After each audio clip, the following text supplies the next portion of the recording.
The penthouse smells different now. 3 weeks ago, it smelled like power and money, and the kind of silence that only existed 43 floors above the city. Now it smells like cinnamon rolls baking in the oven, and the cheap lavender soap Camellia insists on using, even though Daehyun offered to buy her anything she wanted. It smells like people live here. Kang Daehyun sits at the head of his glass dining table, the same table where he used to eat alone, and watches an 8-year-old girl cut her pancakes into perfect squares. Zara has her own chair now, her own place setting, her own routine. Every morning, she wakes up at 7, brushes her teeth, puts her hair in 2 puffs, walks into the dining room in her pajamas like she owns the place. And every morning, Daehyun finds himself waiting for her. Not because he has to, because he wants to. "You're staring again," Zara says without looking up from her plate. Daehyun blinks. "I'm not staring." "You do it every morning. You watch me eat like you're trying to figure something out." She's right. He is trying to figure something out. He's trying to figure out how an 8-year-old child became the most important person in his organization. How she sits at his table every morning and translates phone calls that could end his life. How she saved him with 3 words, and now he can't imagine this penthouse without her. "Your mother's quiet today," Daehyun observes. Camellia stands in the kitchen, hands gripping the counter, staring at nothing. She's been like this for days. Tense, watchful, like she's waiting for something bad to happen. Zara shrugs. "She's always quiet." "Not like this." The girl finally looks up at him. Her dark eyes are too knowing, too aware. "She's scared," Zara says simply. "She thinks you're going to figure it out." Daehyun's jaw tightens. Figure what out? Before Zara can answer, the phone rings. Not his regular phone. Not the one clients and associates call. The black encrypted phone. The one that shouldn't ring anymore because everyone who had the number is supposed to be dead or dealt with. It's been silent for 3 weeks. Until now. Zara's fork stops midair. She doesn't look at the phone. She looks at Daehyun. And he sees it in her eyes. She was expecting this. "Answer it," she says quietly. Daehyun crosses the room slowly. His hand hovers over the phone for a moment. Every instinct he has is screaming that this is a trap, that picking up this phone will trigger something he's not ready for. But Zara is watching him with those eyes that see too much. So he answers. He doesn't speak, just listens. The voice on the other end is male, older, speaking Mandarin in the same controlled tone as the last call. Daehyun looks at Zara. She slides off her chair and walks over to him. Stands beside him, like this is normal. Like an 8-year-old translating death threats is just another Tuesday morning. He puts the phone on speaker. The voice continues speaking. Calm, methodical, giving instructions like he's reading a grocery list. Zara listens. Her face doesn't change, but her hand reaches for her juice glass on the table. Her fingers wrap around it. The voice says something that makes Zara's grip tighten. The glass slips, falls, shatters across the marble floor. Orange juice spreads like blood. Camilla gasps from the kitchen. She knows that sound. She knows what it means. Daehyun mutes the call. What did he say? Zara stares at the broken glass, at the juice pooling around her bare feet. He said the waiting is over. What does that mean? She looks up at him, and for the first time since he's known her, He sees actual fear in her eyes. It means they're coming tonight. The room goes cold. Daehyun's mind is already moving, calculating, planning. He needs to know numbers, locations, how many men, what weapons, how they're getting in. "Who's coming?" he asks. Zara's voice is small, quiet, like she's telling him something she doesn't want to be true. "Everyone." Daehyun doesn't waste time asking questions. He ends the call, grabs his phone, sends 3 messages in 10 seconds.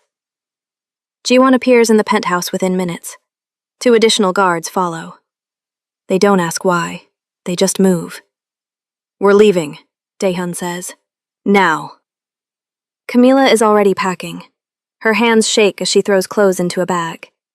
She's not asking where they're going. She's not arguing. She just moves like someone who's been preparing for this moment her entire life. Zara stands in the middle of the chaos, watching everyone panic around her. She's still barefoot, still has orange juice on her toes from the broken glass. She doesn't move when Daehyun approaches her.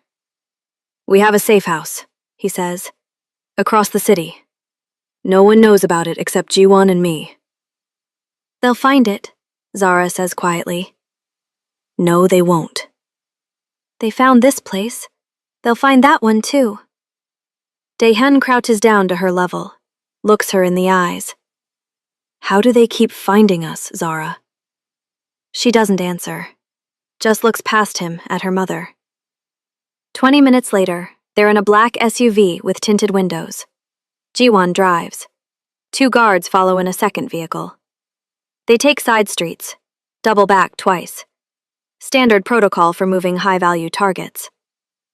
Zara sits between Daehyun and her mother in the back seat.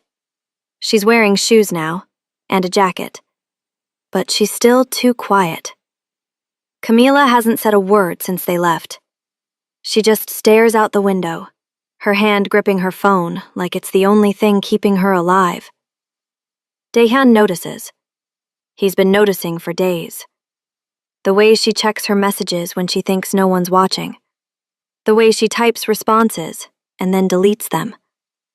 The way she holds that phone like it's connected to something dangerous. They arrive at the safe house 40 minutes later. It's a modest building in a neighborhood where no one asks questions. 3 floors, reinforced doors, security cameras Daehyun installed himself. Inside, it's sparse, functional. A couch, a table, 2 bedrooms, a kitchen with nothing in it.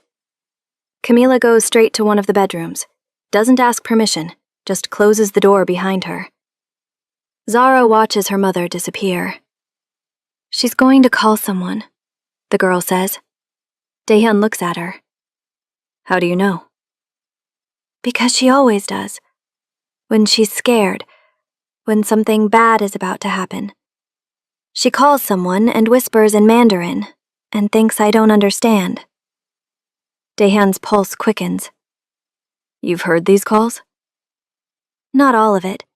She keeps her voice low, but I've heard enough." "What does she say?" Zara looks up at him. "She says, 'please,' a lot, and 'not yet.' And once I heard her say, 'she doesn't know anything.'" The room temperature drops. Daehyun walks to the bedroom door, doesn't knock, just opens it. Camila is sitting on the bed, phone pressed to her ear, whispering urgently in Mandarin. She sees him and freezes. Her face goes pale. Her hand lowers slowly. "I'll call you back," she whispers into the phone, then ends the call. The silence that follows is suffocating. Daehyun doesn't yell, doesn't move, just looks at her with the kind of cold that makes people confess without being asked. "Who were you calling?" he asks quietly. "A friend?" Camila says. Her voice shakes. "What friend?" "Someone from before? Before I worked for you? Before Seoul." "Someone from Shanghai?" Her eyes widen, just slightly, but enough. Daehyun takes a step forward. Give me the phone. No. That wasn't a request. Camila clutches the phone to her chest. Please, you don't understand. If I don't answer, if I don't check in. If you don't check in, what? Daehyun's voice is ice. What happens, Camila? Her lips tremble. Tears start forming in her eyes. They'll know something's wrong, she whispers. They'll know you moved us. They'll know you're protecting us instead of... She stops herself. But Daehyun heard enough. Instead of what? He demands. Instead of using you? Instead of throwing you out? What were they expecting me to do? Camila shakes her head. Won't answer. Daehyun doesn't ask again. He just reaches out and takes the phone from her hands. Not violently, just firmly. The way you take something from a child who's holding a knife. She doesn't fight him. Just collapses onto the bed and starts sobbing into her hands. Daehyun looks down at the phone. It's an old model. Cheap. Not the phone he gave her when she moved into his penthouse. This is a second phone. A secret phone. He opens the messages. They're all in Mandarin. Pages and pages of conversations going back months, maybe years. He can't read them, but he can see the pattern. Short messages from Camila. Longer responses from someone saved in her contacts as old friend. Recent messages from just hours ago. Camila. He's asking questions. Old friend. Keep quiet. Not much longer. Camila. What if she tells him? Old friend. She won't. She doesn't know enough yet. Camila. But what if... Old friend. The agreement stands. You keep the girl safe. We keep you alive. Don't make this complicated.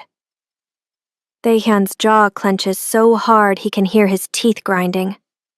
He walks back into the living room where Zara sits on the couch, small and still. He holds up the phone. Can you read this? Zara looks at the screen. Her eyes move across the Mandarin characters. She reads silently for a long moment. Then she looks up at Daehyun with an expression that's too old for her face. They've been watching us the whole time, she says quietly. Since before we came to work for you.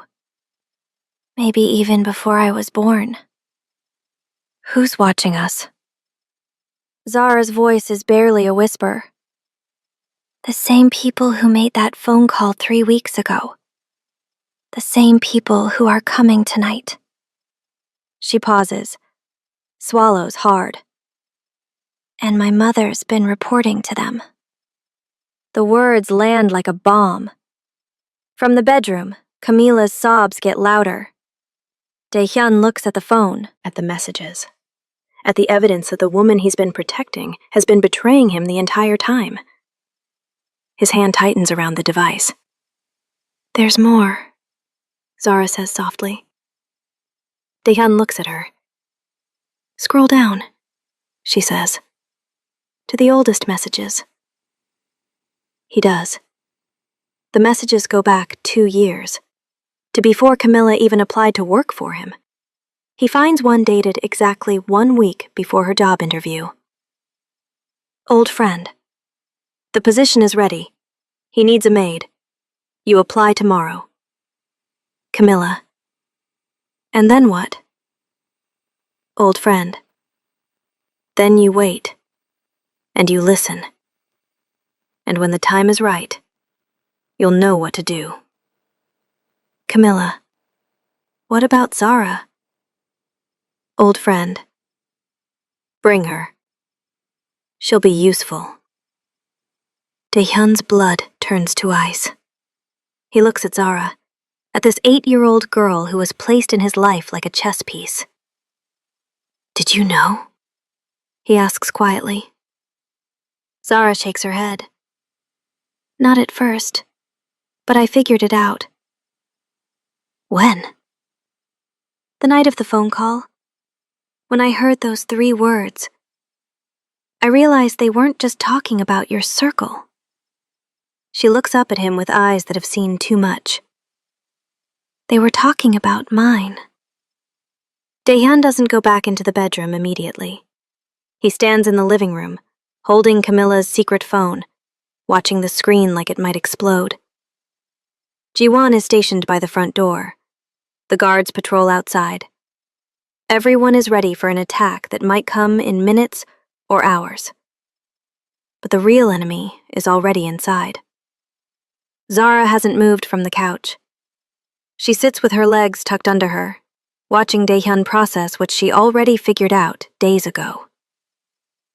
"You knew your mother was reporting," he says. Not a question, a statement. "I suspected," Zara says. "I heard her on the phone sometimes. Late at night, when she thought I was asleep. She'd cry and speak in Mandarin and say she was sorry." "Sorry for what?" "I didn't know then. I thought maybe she was talking to my father, the one who left before I was born." Daehyun's jaw tightens. And now? "Now I think she was apologizing to someone else. Someone who's been controlling her longer than she's been working for you."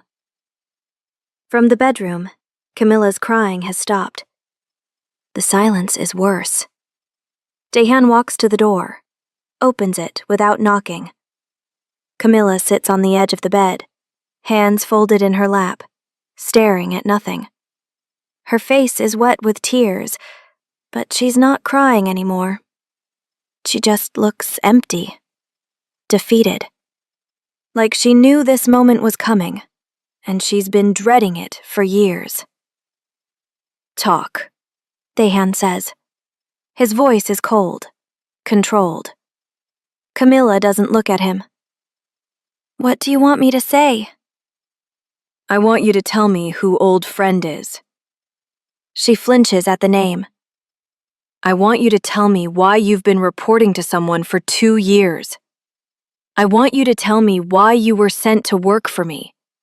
And I want you to tell me what the hell they want with your daughter." Camilla's hands start trembling in her lap. "I can't," she whispers. "You don't have a choice." "Yes, I do. I can stay quiet, and maybe they'll let us live. Or I can talk and guarantee they kill us both." Daehyun steps closer. "They're already coming to kill us. Tonight. Your daughter heard it on the phone. So whatever you're protecting by staying quiet, it doesn't matter anymore." Camilla's breath catches. "Unless," Daehyun continues, "you're not protecting yourself. You're protecting whoever is pulling your strings." She looks up at him finally. Her eyes are red and swollen. "I'm protecting my daughter," she says. Her voice breaks. "That's all I've ever been doing." By lying to me? By reporting my movements? By placing her in danger every single day she's been in my home? "By keeping her alive!" Camilla's voice cracks. She stands up, hands clenched into fists. "You don't understand what they'll do if I don't cooperate. You don't understand what they've already done." Then make me understand." Camilla wraps her arms around herself. She's shaking now, fully trembling. "They came to me 4 years ago," she says quietly. "In Busan. I was working 2 jobs, barely keeping us fed. Zara was 4 years old. She swallows hard. A man approached me. Older, Chinese. He knew things about me that no one should know. He knew about Zara's father, about my mother, about my past. Daehyun waits. He said I had a choice. I could work for them, or they'd take Zara. Not kill her, take her. raise her somewhere I'd never find her, train her for something I couldn't imagine. Camilla's voice drops to barely a whisper. He said my daughter had a gift, that she could learn languages just by hearing them, that she understood patterns other people couldn't see. He said she was valuable. And you believed him? He proved it. He played a recording in Russian. Zara listened once. Then she repeated the words perfectly. She was 4 years old, and she'd never heard Russian in her life. Camilla looks at Daehyun with desperate eyes. So yes, I believed him. And when he said I needed to get close to someone powerful in Seoul, someone connected to the networks, I did it. Because the alternative was losing my daughter. Daehyun's mind races. Why me specifically? I don't know. He gave me your name, told me when a position would open, said to apply and wait. Wait for what? For the phone call. For the moment when Zara would be useful. The words hang in the air like smoke. Daehyun turns and walks back into the living room. Zara is still on the couch, still listening to everything. Did you know? He asks her. About your gift? Zara nods slowly. I've always been able to do it. Hear a language and understand it. Remember patterns. See things other people miss. And you never thought that was strange? I thought everyone could do it. Until I realized they couldn't. Daehyun sits down across from her, studies her face. This 8-year-old girl who saved his life, who translates death threats over breakfast, who was placed in his home like a weapon, waiting to be activated. The phone call 3 weeks ago, he says. When you heard those 3 words, you knew what they meant immediately. Yes. Not because you translated them, because you understood the context, the pattern, what was really being said underneath the words. Zara's eyes meet his. Yes.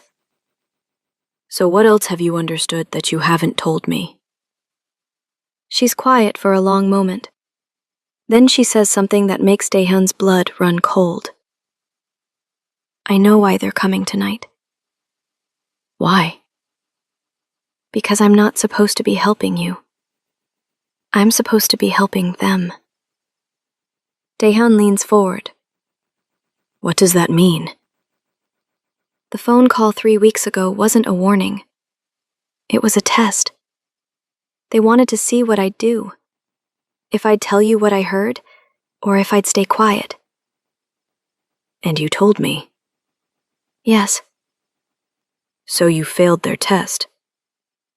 Zara nods slowly. And now they're coming to take me back.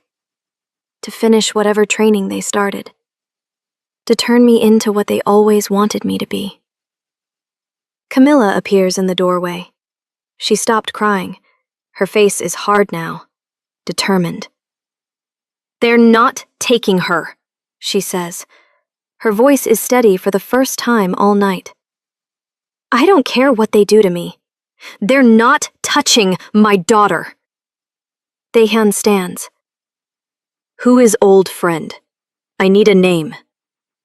Camilla hesitates. Her hand goes to her throat like she's physically holding back the words. If I tell you, he'll know. He has people everywhere. In your organization, in the police, everywhere. I don't care. Tell me. Camilla's eyes fill with tears again, but this time they're not from fear. They're from resignation. His name is Chen Bull, she whispers. But that's not his real name. His real name is... She stops, looks at Zara. The girl's face has gone pale. "You know him," Camilla says to her daughter. It's not a question. Zara nods slowly. "I've heard his voice." "When?" "On the phone. 3 weeks ago, and this morning." She looks up at Dae-hun with eyes that suddenly look much older than 8. He's the one who made both calls. And I know exactly what he wants. Dae-hun's entire body goes rigid. What does he want? Zara's voice is quiet, but certain. He wants my grandfather's location. And I'm the only person who knows where he is. The room goes silent. Dae-hun stares at Zara. At this 8-year-old girl who just casually mentioned she knows where someone is hiding. Someone important enough that people are willing to kill for the information. "What grandfather?" he asks slowly. Camilla makes a sound like she's been punched in the stomach. She moves across the room in 3 strides, grabs Zara by the shoulders. "You don't know where he is," she says urgently. "You can't know. I never told you. I never—" "You didn't have to tell me," Zara says calmly. "I figured it out." "How?" "The same way I figure everything out. I listened. I remembered. I put the pieces together." Camilla's hands are shaking on her daughter's shoulders. "When? When did you figure it out?" 2 years ago. When you got the phone call that made you cry for 3 days straight. The one where someone told you he was still alive. Tears start streaming down Camilla's face. Zara continues, her voice matter of fact. "You thought I was asleep, but I heard you on the phone. You said, 'Father, please,' and 'I can't do this,' and 'she's too young.' And then you said an address. You said it 3 times like you were trying to memorize it." "And you memorized it instead," Dae-hun says. Zara nods. "I remember everything I hear, especially numbers." Dae-hun's mind is racing. He looks at Camilla. "Your father is alive?" She won't meet his eyes, just nods.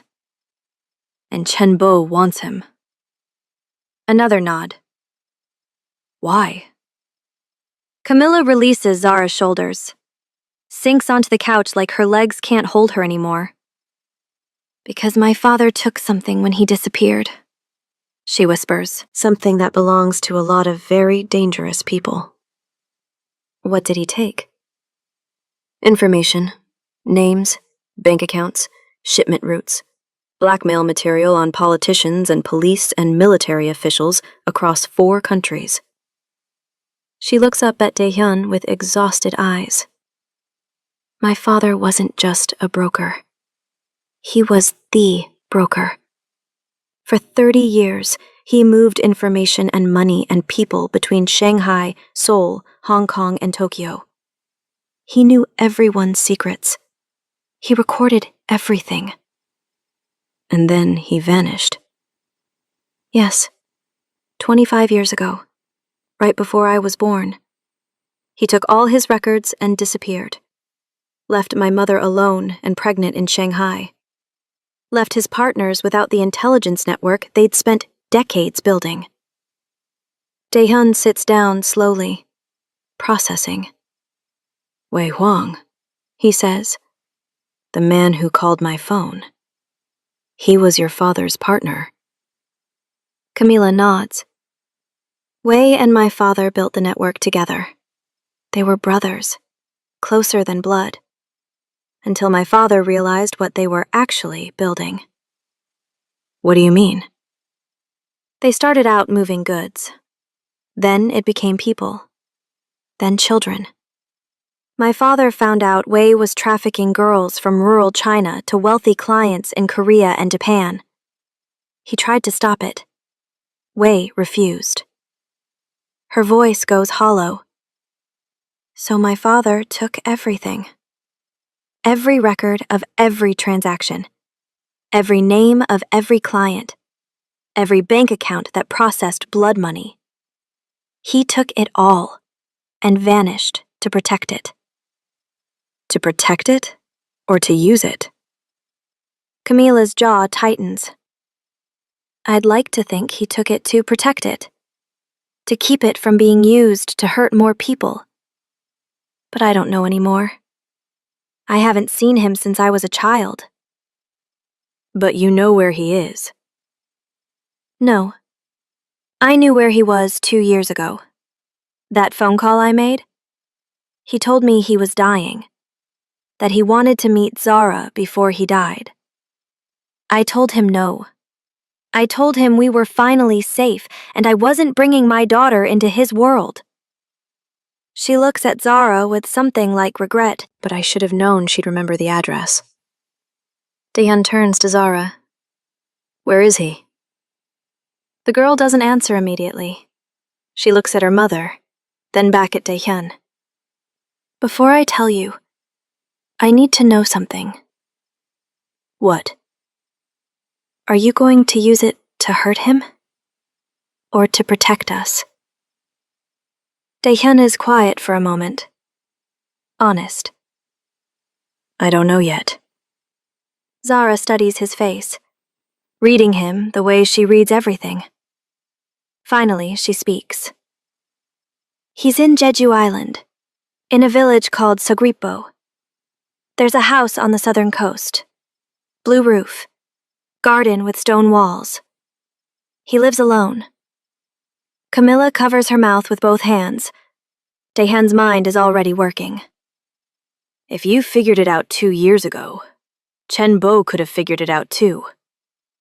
He hasn't, Zara says with certainty. How do you know? Because if he knew, he would have gone there already. He wouldn't need me. She's right. That makes sense.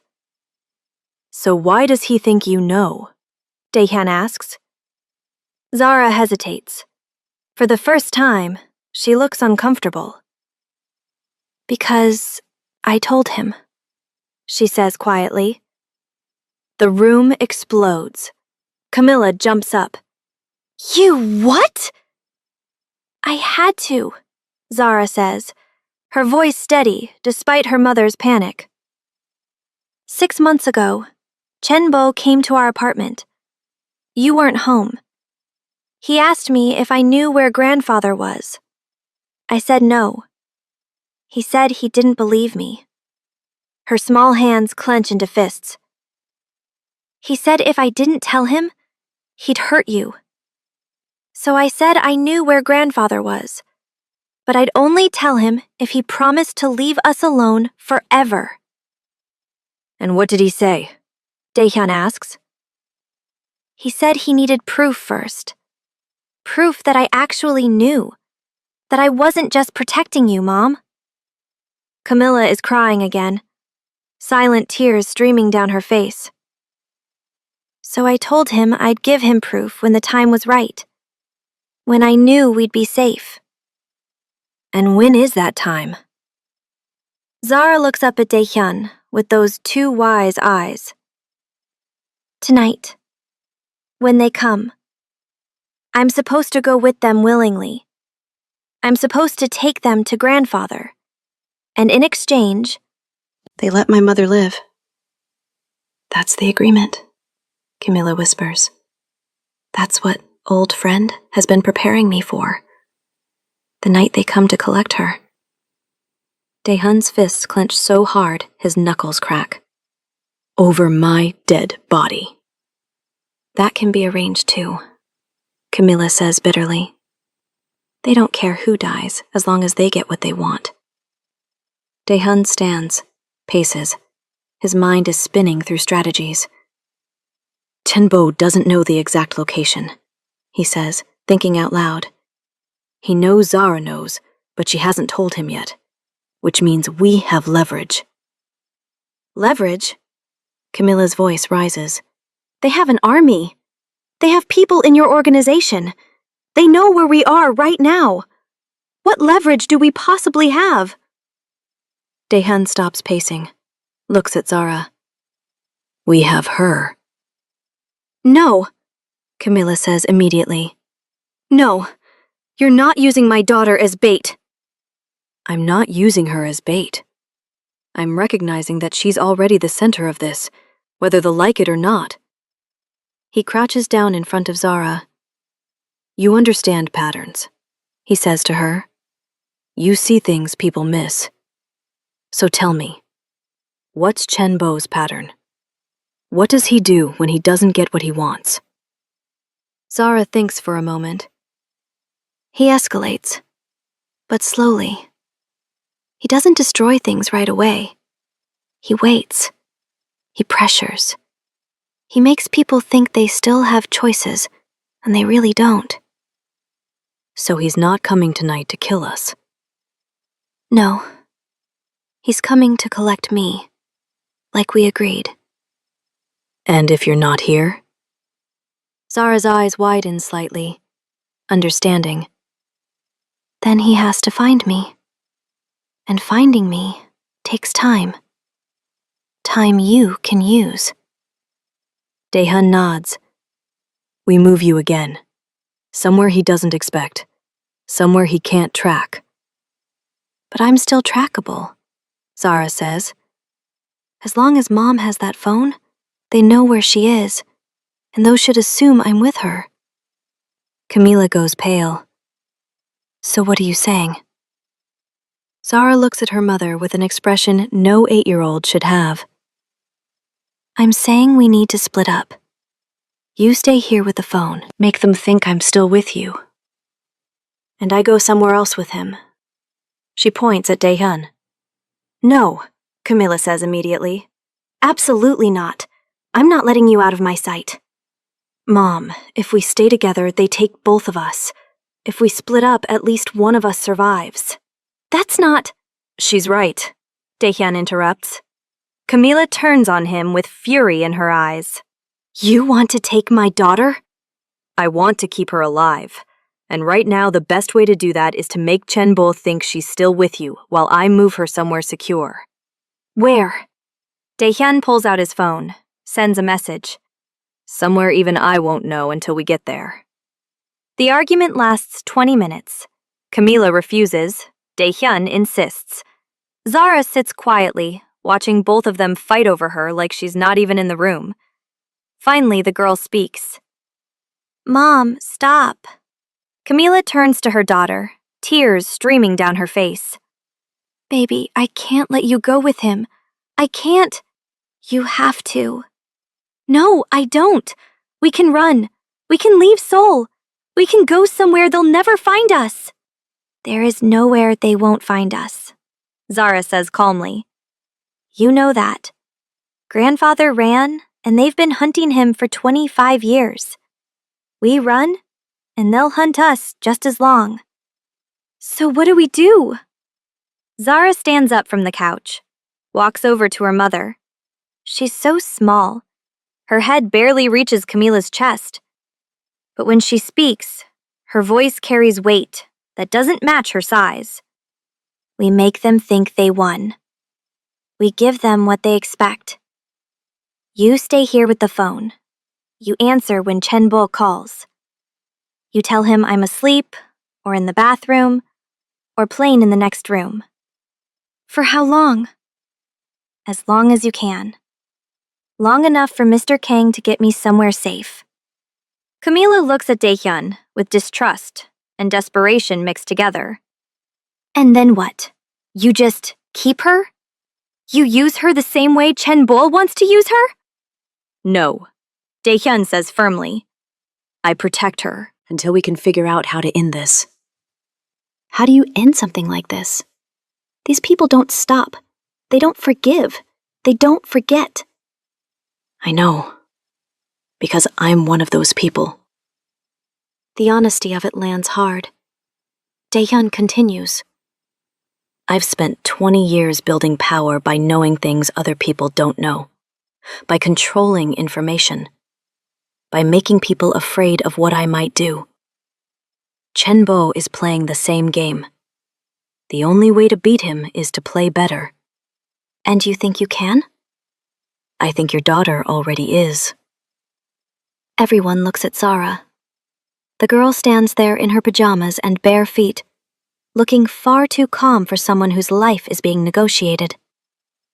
I'm not just remembering things, Zara says quietly. I've been figuring things out. Camila frowns.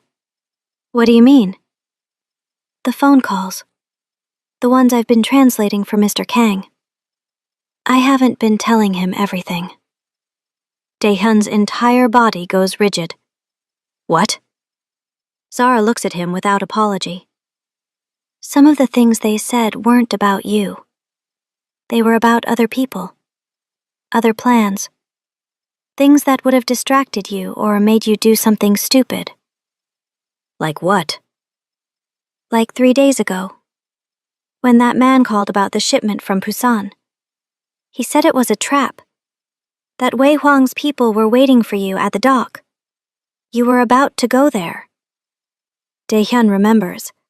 He'd been planning to personally oversee that shipment. Changed his mind at the last minute. I told you the shipment was delayed, Zara continues. It wasn't. I just knew if you went, you'd die. Camila's hand goes to her mouth. Daehyun stares at this 8-year-old who's been protecting him by lying to him. What else haven't you told me? Zara takes a breath.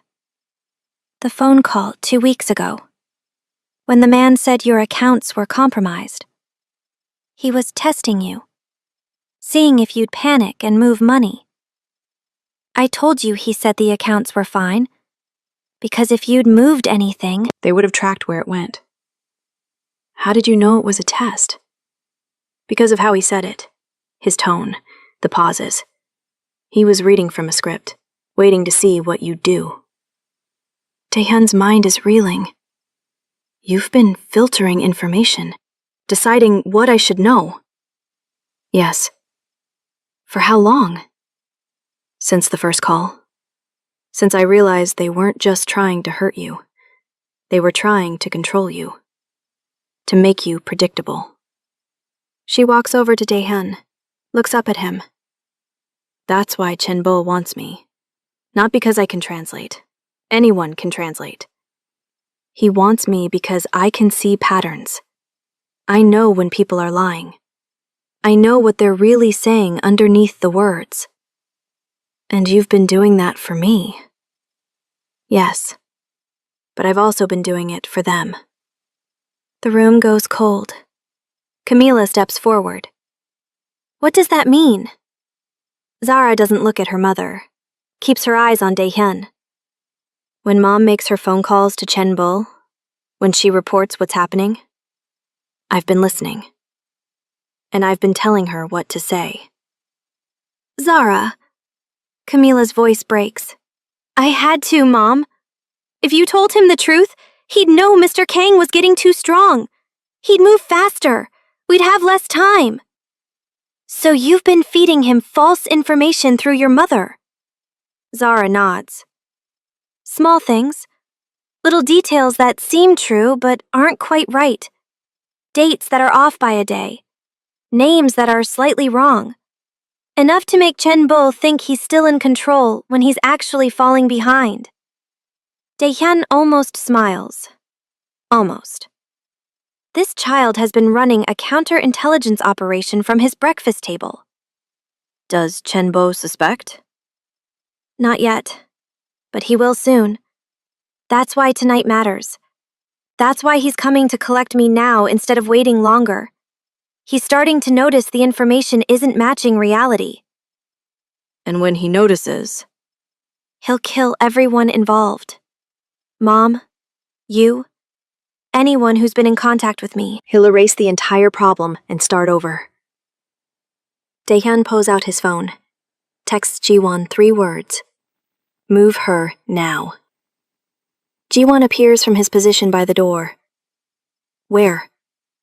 Somewhere no one knows about. Not me, not anyone in our organization. You pick the location. You tell no one. Not even me. Jiwon understands immediately. If Taehyun doesn't know where Zara is, he can't accidentally reveal it, can't be tortured for it, can't let it slip. What about supplies? How long? 3 days minimum, maybe a week. Camila grabs Zara's hand. No, this is insane. She's 8 years old. You can't just hide her somewhere alone. She won't be alone, Jiwon says quietly.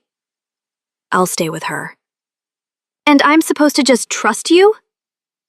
Jiwon looks at Camila with the kind of honesty that can't be faked. I have a daughter. She's 6. If someone came for her the way they're coming for yours, I'd want someone like me protecting her. Camila's face crumples, but she doesn't let go of Zara's hand. Zara squeezes back. Mom, it's okay. I'll be okay. You don't know that. I do, because I've seen how this ends. Everyone stops, stares at her. What do you mean? Daehan asks. Zara's voice is quiet but certain.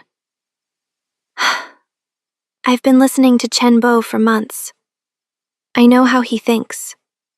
I know what he does when he's winning, and what he does when he's losing. And right now, he thinks he's winning. But he's not. He's made 3 mistakes. What mistakes? Zara holds up one finger. First, he thinks I'm just a tool, something he can use and control. He doesn't realize I've been studying him the same way he's been studying everyone else. Second finger. Second, he thinks Mom is weak, that she'll do anything to protect me. He's right about that, but he doesn't understand that her weakness is also her strength. She'll sacrifice herself. He'll never see it coming. Third finger. Third, he thinks you're like everyone else he's controlled. Predictable, greedy, afraid. But you're not. She looks up at Daehyun with those 2 knowing eyes. You're the first person who's ever asked me what I think instead of just telling me what to do. That makes you dangerous to him, because he can't predict someone who listens. Daehyun crouches down to her level. So what do you think? How does this end?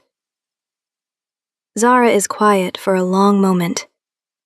Then she says something that makes everyone in the room go still. I think I need to meet my grandfather. Not because Chen Bo wants me to. Because he's the only person who knows how to stop this. He has the information, the records, the proof of everything Wei Huang and Chen Bo have done. And then what? Then we give Chen Bo exactly what he wants. We tell him where grandfather is. We let him think he's won. But Zara's small face hardens into something that looks far too much like her grandfather.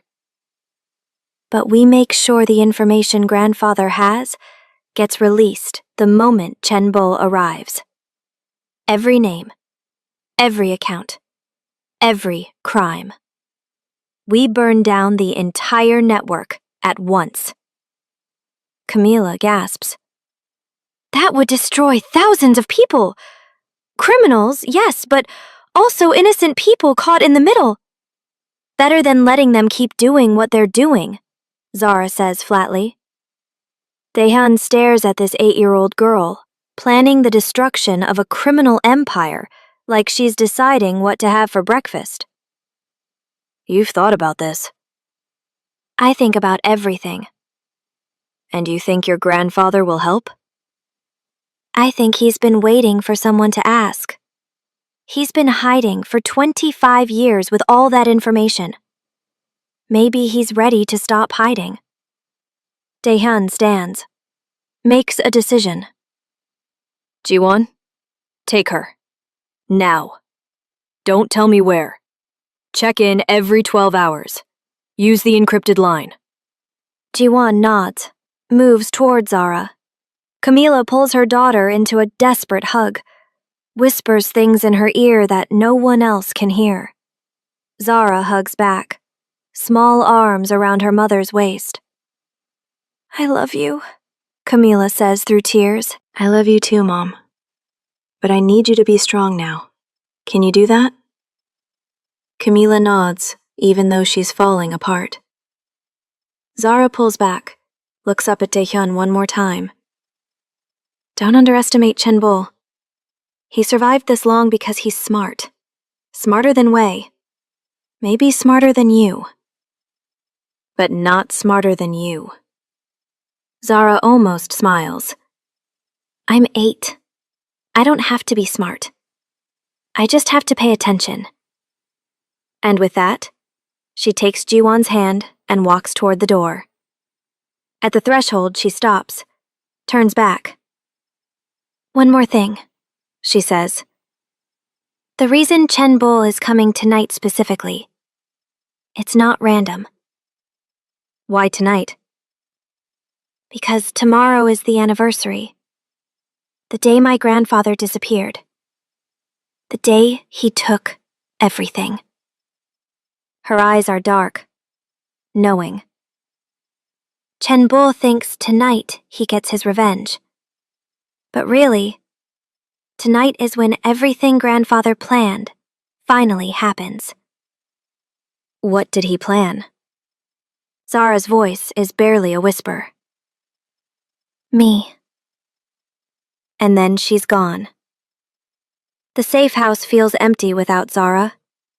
Daehyun stands by the window, watching the street below, waiting for movement that hasn't come yet.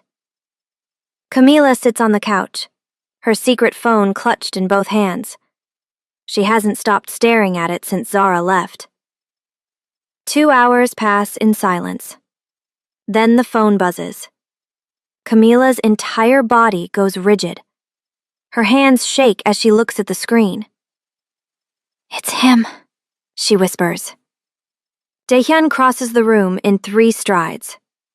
Don't answer yet. Let it ring twice. Make it seem normal. Camila nods, waits. The phone buzzes a second time. She answers. Hello? Her voice is steady, practiced. A male voice speaks in Mandarin. Calm, patient. The voice of someone who's never had to raise it to be obeyed. Camila listens, responds quietly. Her face gives nothing away. The conversation lasts less than a minute. When she hangs up, her hands are trembling again. What did he say? Daehyun asks. He's coming in 1 hour. He wants to collect Zara personally. He said I should have her ready. Clean clothes. A bag packed, like she's going on a trip. What did you tell him? That she's getting dressed. That she knows. That she's not fighting it. Did he believe you? Camila's eyes are hollow. I think so. He said something else, though. What? He said to tell her not to be afraid. That grandfather is looking forward to meeting her. Daehyun's jaw tightens. He's using her grandfather as bait, making her think this is a family reunion instead of a kidnapping. She already knows what it is. She's not stupid. I know she's not. That's what worries me. Camila looks up at him. What do you mean? I mean your daughter is 8 years old, and she's thinking 10 moves ahead. She's planning something we don't know about yet. She's a child. She's a weapon, disguised as a child. Daehyun says flatly. And whoever her father was, whoever your father is, they gave her something that makes her more dangerous than any of us. Camila stands abruptly. Don't talk about her like that. She's not a weapon. She's my daughter. She can be both. The words hang between them. Before Camila can respond, Daehyun's phone buzzes. Message from Ji-won. Secure. She's drawing. Daehyun frowns. Texts back. Drawing what? Response comes 30 seconds later. She won't say, but she wants you to see it when it's done. Daehyun stares at the message. An hour passes. Chenbo doesn't arrive. Camila's phone buzzes again. Different message this time. Her face goes pale as she reads. What? Daehyun demands. He changed his mind. He's not coming tonight. He's sending someone else. Someone I need to let into the house without question. Who? He didn't say. 20 minutes later, there's a knock at the door. Soft, polite. Not the sound of people coming to kill. Daehyun draws his gun, positions himself where he can see the entrance but can't be seen immediately. Camila opens the door. A woman stands there. Korean, late 50s. Elegant gray hair. Expensive but understated clothing. She looks like someone's wealthy aunt coming for a visit. She smiles warmly at Camila. Hello, I'm here to see the girl. Her Korean is perfect, educated. But there's something underneath it.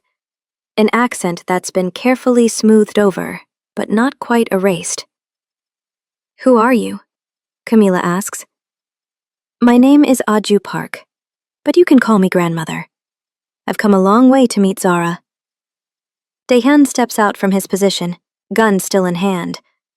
The woman doesn't flinch, just looks at him with mild interest. Kang Daehyun, she says. I've heard so much about you. You look just like your father did at your age. Same eyes, same anger. Daehyun's blood goes cold. How do you know my father? Everyone in our world knows Park Sung-ho, or knew him when he was still someone worth knowing. She steps inside without being invited, looks around the sparse safe house with faint disappointment. Chenbo sent you? Daehyun asks. Chenbo asked me to come. I chose to accept. There's a difference. What difference? Aju Park sits down on the couch like she owns it, folds her hands in her lap. Chenbo thinks I'm here to collect Zara, to bring her to him so he can use her to find her grandfather. But I'm actually here for a different reason. What reason? To give you this. She reaches into her purse. Daehyun's gun comes up immediately. She pauses, smiles slightly. I'm not armed, Mr. Kang. I'm 73 years old. My weapon is information, not violence. She pulls out a folded piece of paper, sets it on the coffee table. Zara drew this 3 days ago, according to Chenbo's records. One of his people photographed it before your maid threw it away. Camila steps forward. I never threw away any of her drawings. Then perhaps Zara threw it away herself, knowing someone would find it. Daehyun picks up the paper, unfolds it. It's a child's drawing, colorful, messy. Flowers and trees and a house with a blue roof. At first glance, it's completely innocent, but then Daehyun looks closer. The flowers aren't random. They're arranged in patterns, specific numbers of petals, specific positions. The trees have marks on their trunks, not natural, deliberate. The house has windows. Each window has a different number of panes. What is this? He asks quietly. Aju Park leans forward. That is a map, hidden in a child's drawing. Your 8-year-old translator just told Chen Bo exactly where her grandfather is hiding. Camila gasps. No, she wouldn't. She did. The number of petals on each flower represents coordinates. The marks on the trees are directional markers. The windows indicate which building in the village. Chen Bo's people decoded it yesterday, Daehyun stares at the drawing, at the careful chaos that looks random, but isn't. Why are you telling us this? He asks Aju Park. Because Chen Bo is going to Jeju Island tonight. He's taking 30 men. He's going to find her grandfather. And when he does, he's going to kill him and take everything he's been hiding for 25 years. And you don't want that to happen. Aju Park's expression hardens. I want exactly that to happen. I want Chen Bo to walk into the trap Zara just set for him. The room goes silent. What trap? Daehyun asks slowly. Aju Park stands, walks to the window, looks out at the city. That drawing isn't showing Chen Bo where her grandfather is. It's showing him where he used to be. 3 months ago, her grandfather moved. But Chen Bo doesn't know that. How do you know? She turns back to face them. Because I'm the one who helped him move. I'm the one who's been protecting him for the past 5 years. And I'm the one who told Zara's grandfather that his granddaughter was brilliant enough to help us end this. Camila's voice is barely a whisper. You know my father? I married his brother. Your uncle died 15 years ago, but your father and I stayed close. He's been planning this for decades, waiting for the right moment, the right person. She looks at where Zara should be standing. He found her. A child too young to be suspected, too smart to be stopped. And now she's doing exactly what he trained her to do, without ever meeting her. What did he train her to do? Daehyun demands. Aju Park pulls out another piece of paper. This one isn't a child's drawing. It's a photograph of Zara, sitting at Daehyun's breakfast table, drawing. He trained her to be exactly where she needed to be when everything fell apart. In your home, earning your trust, learning your world, becoming valuable enough that you'd protect her. She sets the photo on the table. Your daughter isn't being hunted, Ms. Okonkwo. She's been hunting them. For 25 years, her grandfather has been waiting for someone in the family with the gift, the ability to see patterns, to understand languages, to move through spaces without being noticed. And Zara has it. Zara perfected it, without training, without instruction, just pure instinct. She's everything her grandfather hoped for, and more. Daehyun's grip tightens on his gun. So what happens now? Now Chen Bo goes to Jeju Island. He finds an empty house, and while he's there, searching for a man who isn't there, Zara's grandfather releases everything. Every name, every account, every crime committed in the last 30 years. To who? To everyone. Police, media, governments, rival organizations. He burns it all down at once. And Chen Bo? Chen Bo becomes the most wanted man in 4 countries, overnight. Every law enforcement agency will be looking for him. Every rival will be hunting him. He'll have nowhere to run. Camila sits down slowly.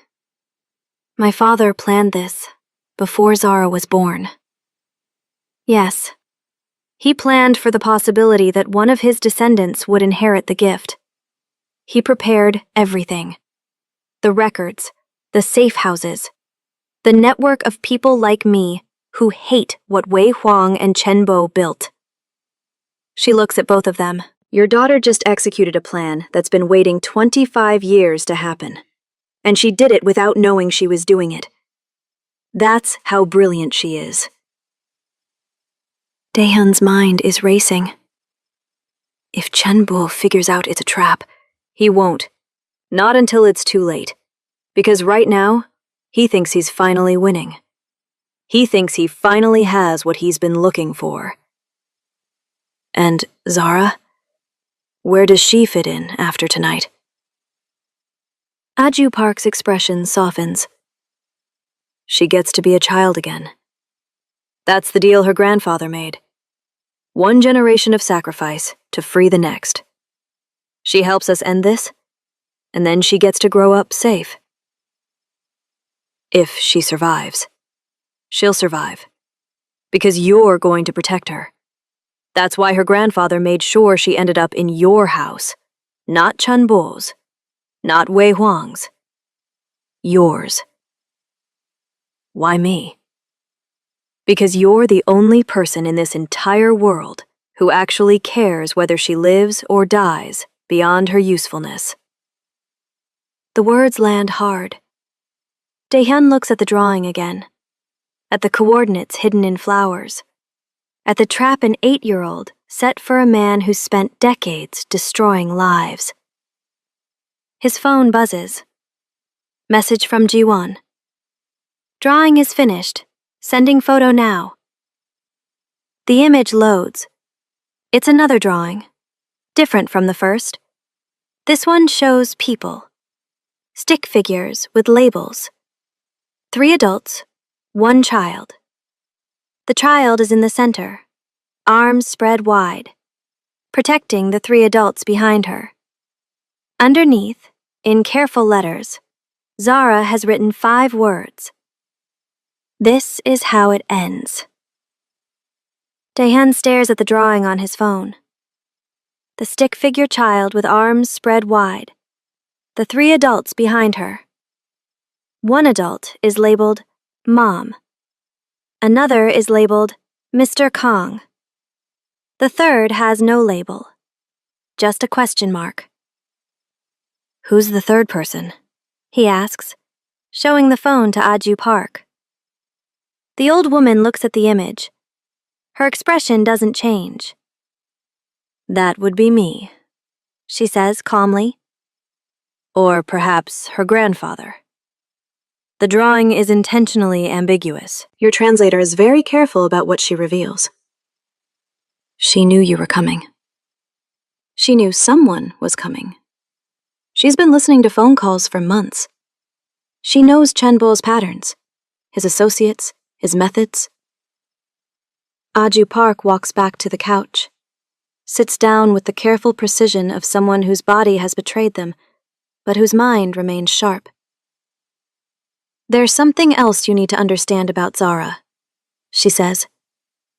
She doesn't just translate languages. She translates intention, subtext, the things people mean but don't say. I know that, Daehyun says. I've seen it. Then you know she's been playing all of us. Not maliciously, but strategically. She's been giving each person exactly what they need to hear to keep her mother safe. Camila's voice is tight. What does that mean? It means she told Chun Bo where her grandfather was, because she knew it would buy time. She told you she'd figured it out 2 years ago to make you feel responsible. She told Mr. Kong just enough to make him protective, but not enough to make him suspicious. Aju Park's eyes are kind, but firm. Your daughter is the most skilled manipulator I've ever encountered. And she's 8 years old. She's not manipulating anyone, Camila says defensively. She's surviving. They're the same thing, dear. Survival is manipulation, especially for people like us. People who have nothing but our minds to protect us. Daehyun sits down. You said her grandfather has been planning this for 25 years. Planning what, exactly? Planning the complete destruction of the network he helped build. Wei Huang and Chun Bo turned something that moved goods and information into something that trafficked children. Zara's grandfather couldn't stop it alone. So he took the evidence and waited. Waited for what? For the right weapon. Someone who could get close to the power structure. Someone who could see the patterns. Someone young enough to be underestimated and smart enough to be deadly. She looks at the drawing again. He found her, his granddaughter, born with the gift, raised by a mother who had to teach her to survive in shadows. Perfect. But he's never met her, Camilla says. How could he plan around someone he's never met? Because he knows the gift runs in the family. He has it. I suspect you have some version of it, though not as strong. And Zara... Aju Park pauses. Zara is what happens when the gift gets concentrated, enhanced, perfected over generations. Daehyun's phone buzzes again. Another message from Jiwon. She wants to talk to you. Encrypted line in 5 minutes. Daehyun looks at Aju Park. You said Chen Bo is going to Jeju Island tonight. Yes. He's leaving within the hour. And Zara's grandfather isn't there. Correct. So where is he? Aju Park smiles slightly. Closer than you think. Closer than Chen Bo could ever imagine. Before Daehyun can press further, his encrypted phone rings. He answers, puts it on speaker. Zara's voice comes through, small but clear. Mr. Kang? I'm here. Is the grandmother there? Everyone looks at Aju Park. Yes, Daehyun says slowly. How did you know? Because it's time. The pieces are all moving now. Everyone is where they're supposed to be. Zara, what's happening? Chen Bo is going to Jeju Island. He's taking his best people. That means Seoul will be vulnerable. That means you can move. Move where? To grandfather's real location. To get the records before anyone else does. Daehyun's chest tightens. You know where he really is. I've always known. I just couldn't tell anyone until now. Until everyone was committed. Until there was no turning back. Her voice is calm. Too calm for a child hiding in a safe house while people hunt her. Where is he, Zara? Silence on the line. Then, he's in Seoul. He's been in Seoul the whole time.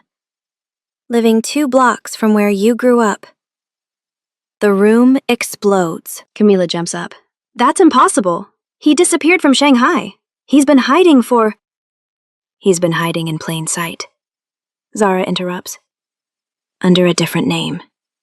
Different identity. He's been watching everything. Recording everything. Waiting. Aju Park nods slowly. She's right. I've been bringing him supplies for 5 years. He lives in a small apartment in Bukchon. Works as a translator for legal firms.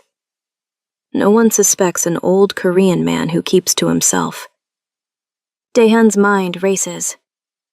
If he's been here the whole time, why send Chen Bo to Jeju Island? Because grandfather wants Chen Bo far away when the information drops. He wants him isolated, exposed, with no way to stop what's coming. And what is coming? Zara's voice drops lower. In 3 hours, at midnight exactly, every piece of evidence grandfather has collected will be sent to 200 people. Police chiefs, prosecutors, journalists, government officials, rival organizations. Everyone. Simultaneously? Yes. Automated. Can't be stopped once it's triggered. And when Chin Bull finds out, he'll try to run. But there won't be anywhere to run to. Every border will be watching. Every airport. Every port.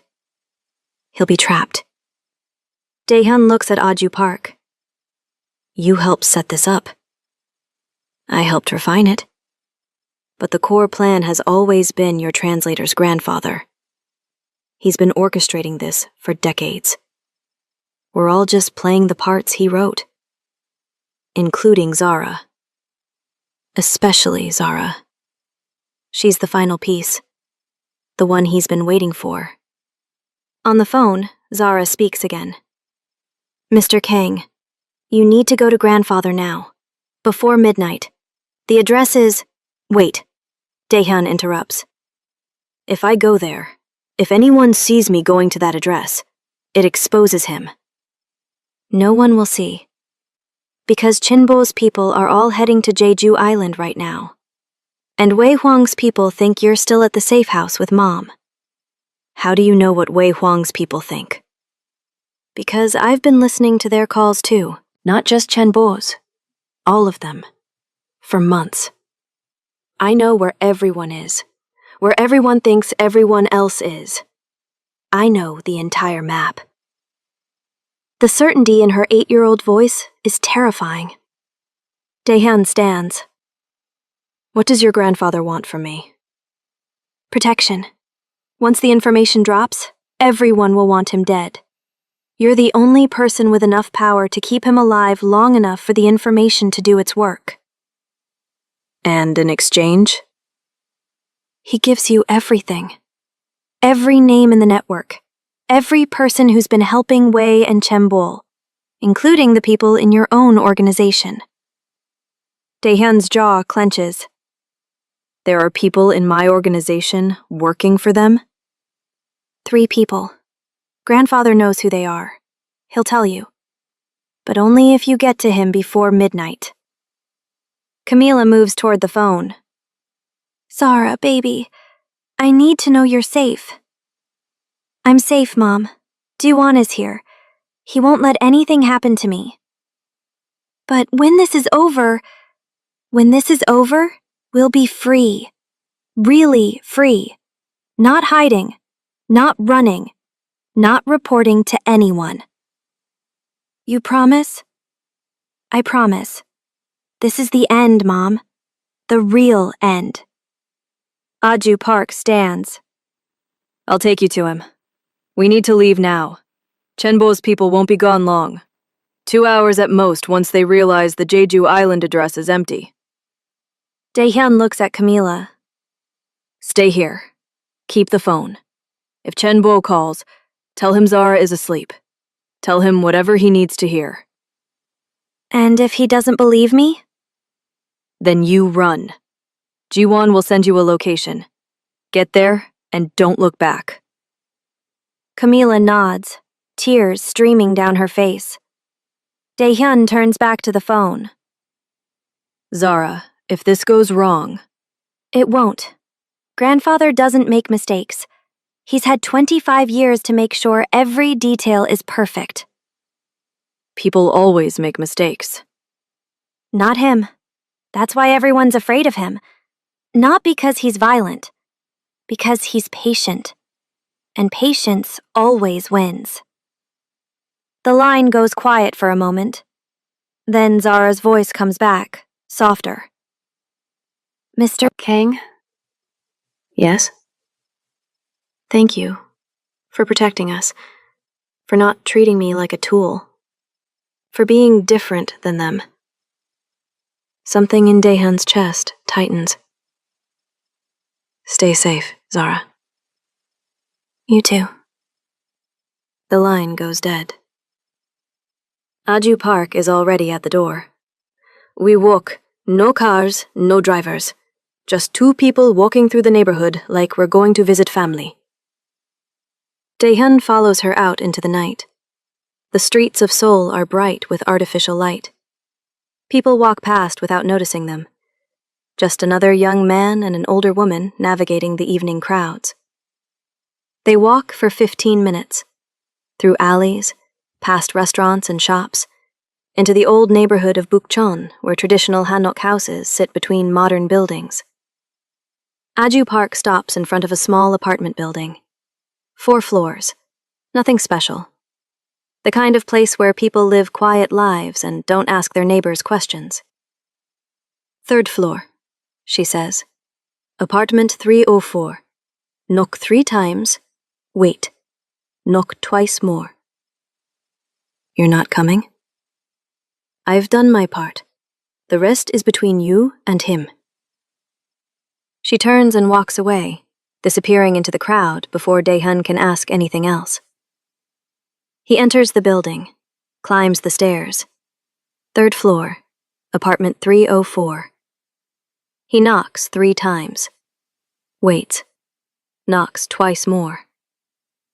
The door opens slowly. An old man stands there. Korean features, gray hair, kind eyes. He's wearing simple clothes. Reading glasses hang from a chain around his neck. He looks like someone's gentle grandfather. But his eyes see everything. Kang Dae-hyun, the old man says in perfect Korean, then switches to Mandarin, then English. I've been waiting for you. My granddaughter speaks very highly of you. Come in. He steps aside. Dae-hyun walks into an apartment filled with filing cabinets, computers, screens showing news feeds from 4 countries. And in the center of it all, a single photograph. Of Zara, age 4, holding her mother's hand. The old man follows Dae-hyun's gaze. I've been watching her entire life, he says quietly. Making sure she was safe. Making sure she developed the gift. Making sure she ended up exactly where she needed to be when the time came. He turns to face Dae-hyun. My name is Lee Wei, but you probably know me by a different name. The name your world whispers when they talk about the ghost who took everything and disappeared. Dae-hyun's blood runs cold. You're the broker. The original broker. The one who started all of this. Yes. I built the network. I watched it become a monster. And now, Li Wei looks at the clock on the wall. In 2 hours and 47 minutes, I'm going to burn it all down. He smiles. And in that smile, Dae-hyun sees exactly where Zara got her terrifying calm. The question is, Li Wei says, are you ready to help me? Or are you going to try to stop me? Dae-hyun doesn't answer immediately. He walks slowly around the apartment, taking in every detail. The filing cabinets labeled by year, the computers running encryption software, the walls covered in photographs connected by red string like a detective's murder board. Except these aren't murders. These are transactions, shipments, money transfers. Each photograph shows a face. Each face has a name. Each name has a crime attached to it. 30 years of evidence. Li Wei watches him with patient eyes, the kind of patience that comes from decades of waiting for exactly the right moment. You don't trust me, the old man observes. Smart. You manipulated your granddaughter into position, Dae-hyun says flatly. You used her mother as a spy. You orchestrated everything from shadows while people died. Why should I trust you? You shouldn't. Trust is for people who have choices. We don't have choices anymore. We have timing. Li Wei walks to one of the computers, pulls up a screen showing a countdown timer. 2 hours, 34 minutes, 18 seconds. When that timer hits 0, everything in these cabinets, everything on these hard drives, gets sent to 200 carefully selected recipients. Police, prosecutors, journalists who can't be bought, government officials in 4 countries who actually care about the law. He turns back to Dae-hyun. But here's what you need to understand. I'm not doing this to be a hero. I'm doing this because I'm dying. The words land quietly, matter-of-factly. What? Pancreatic cancer. Stage 4. I have maybe 3 months, maybe less. I could have released this information years ago, but I waited. Why? Because I needed insurance. I needed someone in position to protect what matters after I'm gone. And what matters? Miwei walks to the photograph of Zara, touches it gently. Her. She's the only thing that's ever mattered. Everything else, the network, the evidence, the plan, it's all just scaffolding to make sure she survives. Daehyun's chest tightens. So you used her. I protected her. There's a difference. Is there? Miwei's expression hardens. You have no children, Mr. Kong, so you don't understand yet. But when you love someone more than your own life, you do terrible things to keep them safe. You manipulate, you deceive, you sacrifice other people, and you do it without hesitation. He moves closer to Daehyun. I built a criminal empire. I helped move money and weapons and information for people who destroyed lives. I made millions of dollars facilitating evil. And I did it all knowing that one day I would tear it down. Because the only way to keep my family safe was to make sure the network couldn't hunt them anymore. So you waited 25 years. I waited for the right weapon. Someone who could see patterns. Someone who could move through spaces without being noticed. Someone young enough to be underestimated. You waited for Zara. I waited for the possibility of Zara. I didn't know she'd be this perfect, this brilliant, this exactly what I needed. Miwei's voice drops. When she was 4 years old, I had someone test her, play her a recording in Russian. She repeated it perfectly. Then Arabic, then Portuguese. Language after language. Perfect recall. Perfect pronunciation. That's when you knew. That's when I knew she'd inherited the gift at full strength. That's when I started planning how to position her. Daehyun's fists clench. You put Camilla in my house. I suggested it to Chen Bol. He thought he was planting a spy. He didn't know I was planting something much more valuable. Someone who would earn your trust.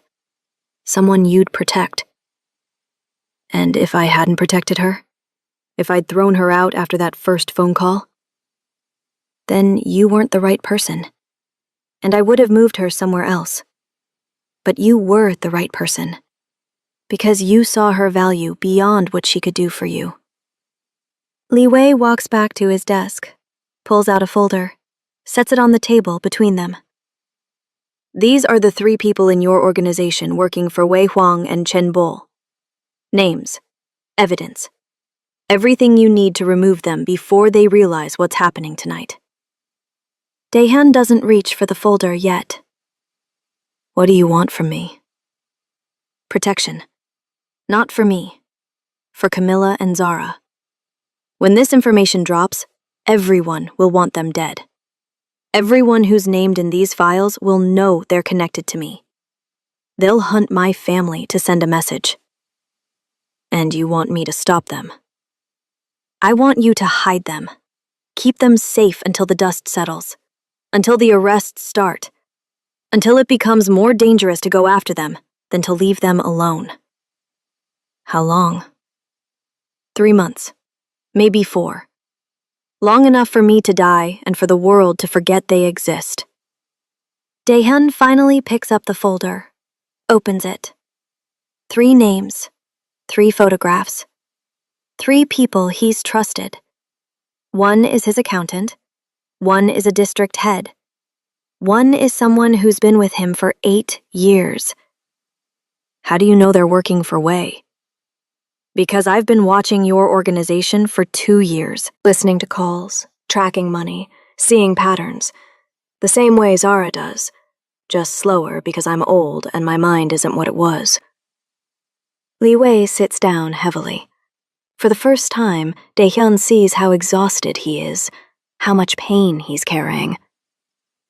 Those 3 people have been reporting your movements for 18 months. They're how Chen-bo knew about Vladivostok, how he knew about your meeting schedules, how he knew where you lived and when you'd be vulnerable. But not anymore. No, not since Zara started filtering information through her mother. She's been feeding false intelligence through those 3 people without them knowing, making them look unreliable, making Chen-bo trust them less. Dae-hyun stares at the names. She's been playing counterintelligence for months. She's been protecting you, the same way I taught her mother to protect her. It's what our family does. We survive by being smarter than the people hunting us. The timer on the computer screen ticks down. 2 hours, 12 minutes, 5 seconds. What happens at midnight? Dae-hyun asks. Exactly. Every file gets sent simultaneously. 200 emails to 200 people who can't ignore what they receive. Names, dates, bank accounts, photographs, video evidence, everything needed to destroy the network. And Chen-bo? Chen-bo will be in Jeju Island, searching an empty house. By the time he realizes it's a trap, the information will already be out. He'll have nowhere to run. What about Wei Huang?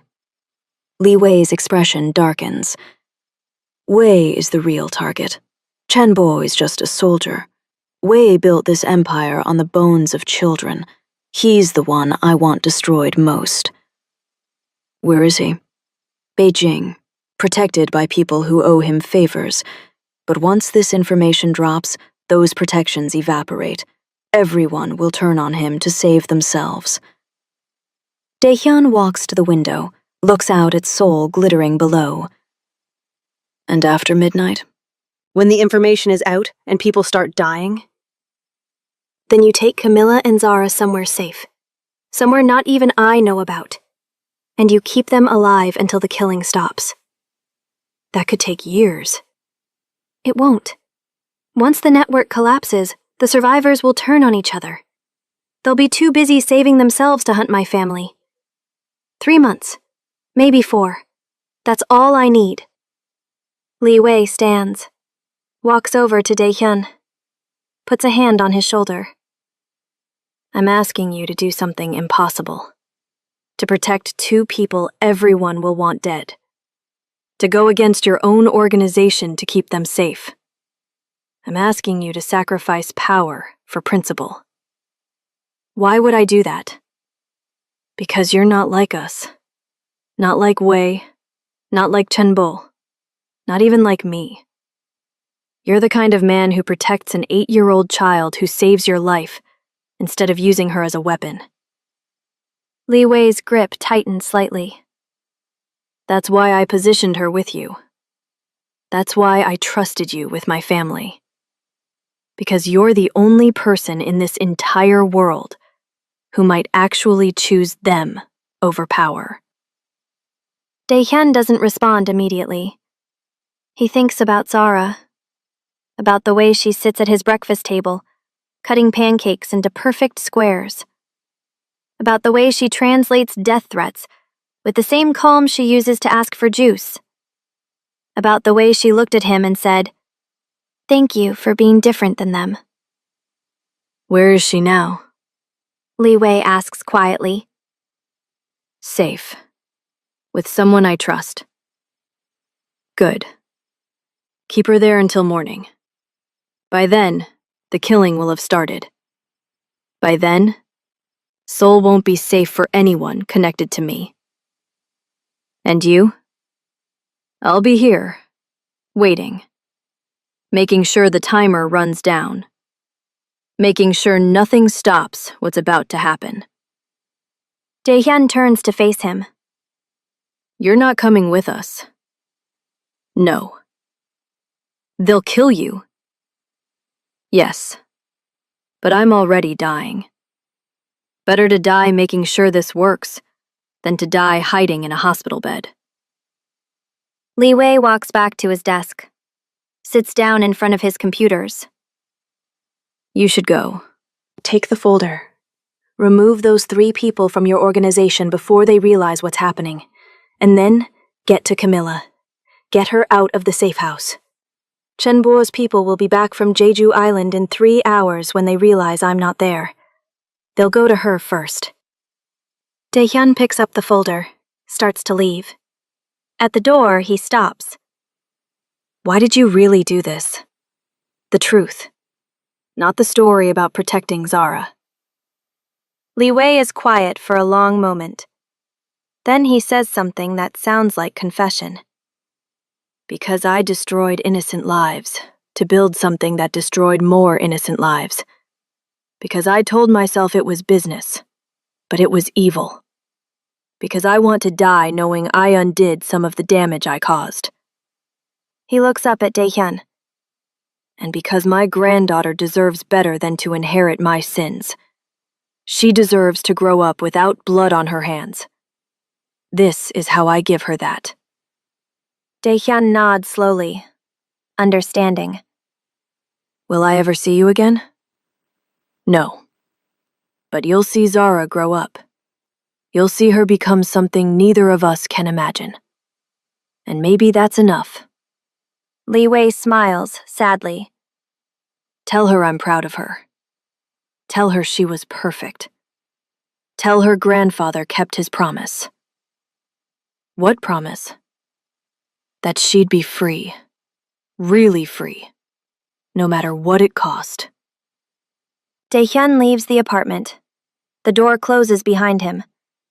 As he walks down the stairs, he hears the sound of locks clicking into place.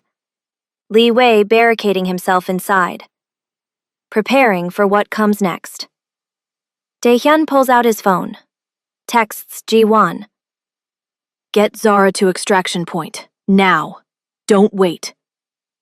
Then he opens the folder Li Wei gave him. 3 names stare back at him. 3 people who've been betraying him for 18 months. 3 people he needs to deal with in the next 2 hours. The timer on Li Wei's computer counts down. 2 hours, 3 minutes, 47 seconds, until everything burns. Daehyun doesn't go back to the safe house immediately.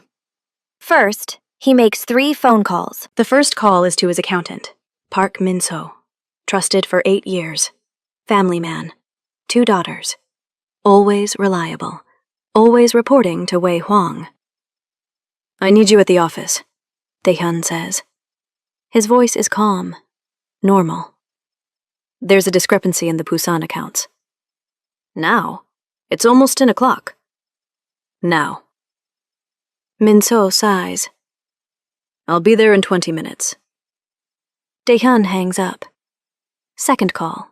Cho Dae-jung, district head, controls the Western territories.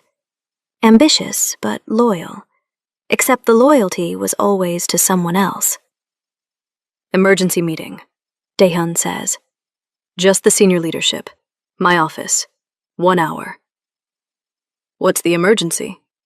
You'll find out when you get there. He hangs up before Cho can ask more questions. Third call. Lee Yuna, his logistics coordinator. The person who knows every shipment, every route, every transaction. The person who's been leaking every detail to Chen Bo for 18 months. I need you to pull the files on the Vladivostok deal, Daehyun says. All of them. I think we missed something. I can send them digitally. No. Hard copies. I want to see the originals. My office. 30 minutes. Yuna hesitates. Just barely. Just enough that Daehyun knows Li Wei was right. I'll be there, she says. Daehyun hangs up. Then he texts Ji-won. 3 people coming to office. Don't let any of them leave. Response comes immediately. Understood. Daehyun gets into his car, drives through Seoul's night traffic. The city is bright, alive. People walking home from restaurants, couples holding hands. Normal life happening all around him. In 97 minutes, none of this will be normal anymore. He arrives at his office building, takes the private elevator to the top floor. Jiwon is already there, standing by the door like a statue.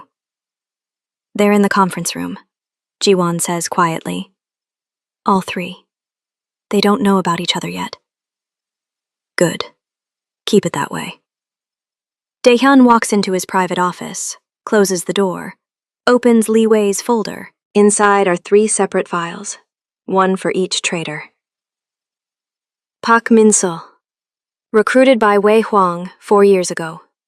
Paid monthly through offshore account. Compromised by gambling debts initially, then greed. Has been reporting financial movements, account locations, investment strategies. Cho Dae-jung, approached by Chen Bul 2 years ago. Promised his own territory if he provided intelligence. Has been reporting meeting schedules, security protocols, personnel movements. Lee Yuna, sister held hostage in Shanghai. Forced to cooperate, or sister dies. Most recent intelligence, Vladivostok deal, safe house locations, current protection details for high-value individuals. Daehyun reads each file twice. One is greedy, one is ambitious. One is being blackmailed. Different motivations, same betrayal. His phone buzzes. Message from Jiwon. They're getting restless, asking questions. Daehyun stands, walks to the conference room. All 3 are sitting at the long glass table. Min-seo looks annoyed. Cho looks curious. Yuna looks nervous. They should all be nervous. Thank you for coming, Daehyun says, sitting at the head of the table. I know it's late, but we have a problem. What kind of problem? Cho asks. The kind that ends careers. Or lives. Depending on how honest people are in the next 10 minutes. The temperature in the room drops. Min-seo shifts in his seat. Boss, if this is about the Busan accounts, I can explain. It's not about Busan. It's about Shanghai. And Beijing. And 18 months of someone in this organization feeding information to Wei Huang and Chen Bul. All 3 faces go carefully blank. I don't know what you're talking about, Cho says. Really? Because I have bank records showing payments from Wei Huang's accounts to yours. Offshore accounts you thought were hidden. They're not. Cho's jaw tightens. That's impossible. Is it? Daehyun pulls out the file, slides it across the table. Your account in the Caymans. Monthly deposits. $40,000. Every time you report information, the payment comes through within 24 hours.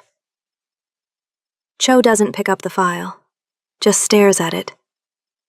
Daehyun turns to Min-seo. And you, gambling debts in Macau? $500,000 you couldn't pay. Until suddenly you could. Because Wei Huang paid them for you.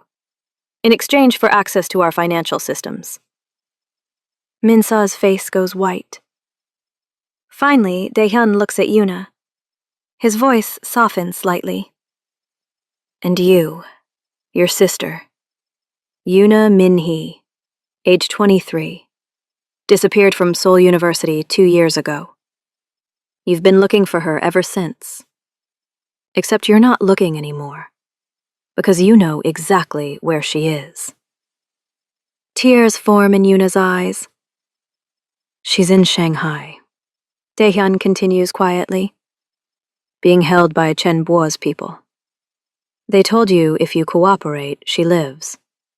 If you don't, she dies. And you believed them. Yuna's hands are shaking on the table. I'm sorry, she whispers. I didn't have a choice.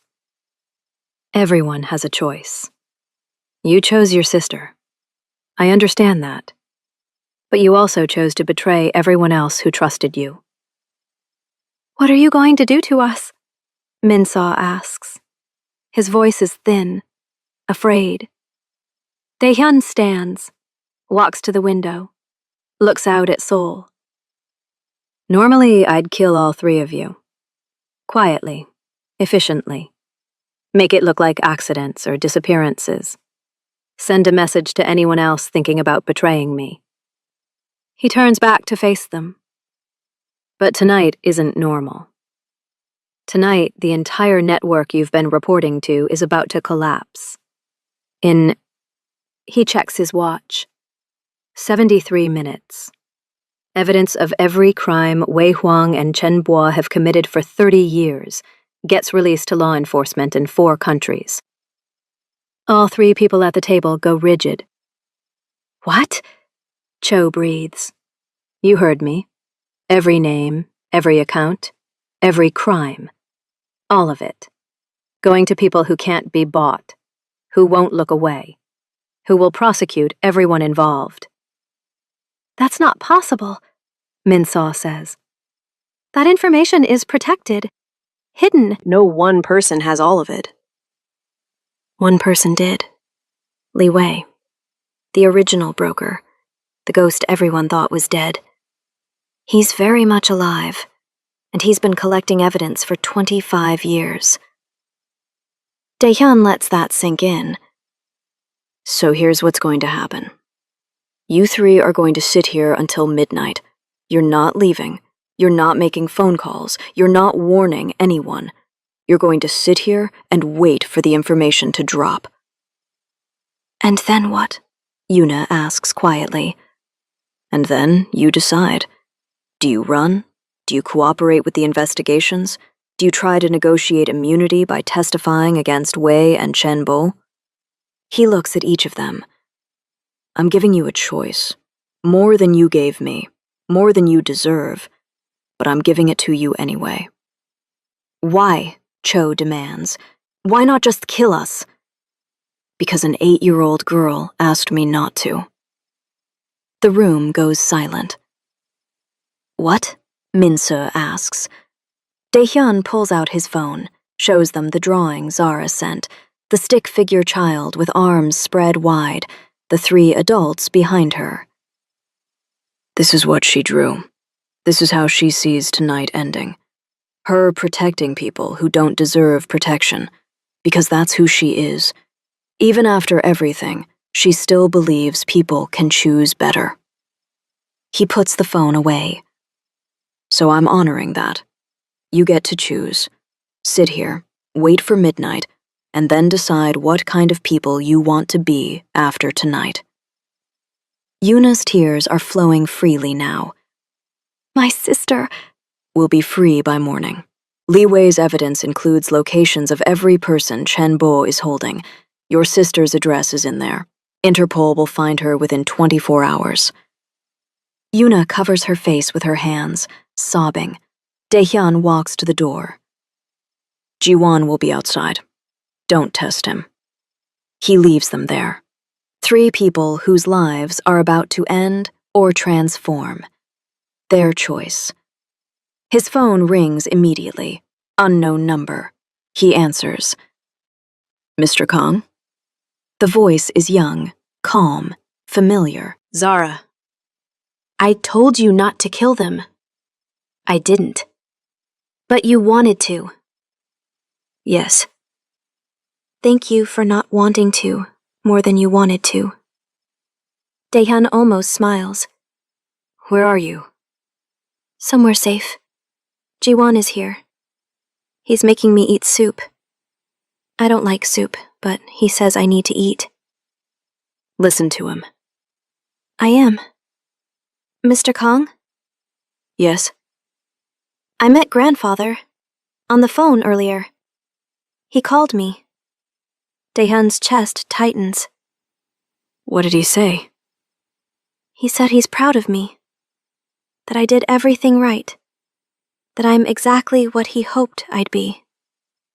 Her voice is small, vulnerable. For the first time tonight, she sounds like an actual 8-year-old instead of a tactical genius. He also said goodbye. He said after midnight he won't be safe to talk to anymore. That this is the last time we'll speak. Zara, I know.